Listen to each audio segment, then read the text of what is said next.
కూడా 130 మందికి సన్మానం గౌరవనీయులు శ్రీ బూర మల్లేశం గారి అధ్యక్షతన చేయడం జరిగింది.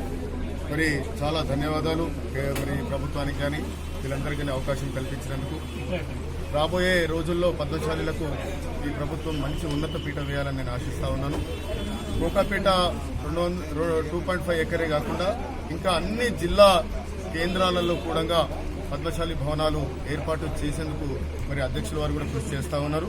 అదే మాదిరిగా ప్రభుత్వం కూడా స్పందించి ఆ విధంగా ప్రతి జిల్లా హెడ్ క్వార్టర్లో 1 ఎకరా భూమి మరి 5 కోట్ల రూపాయలు కూడా ఇచ్చే విధంగా ప్రభుత్వానికి ఒక నివేదిక పంపించాలని మేము అందరం అనుకుంటా ఉన్నాం.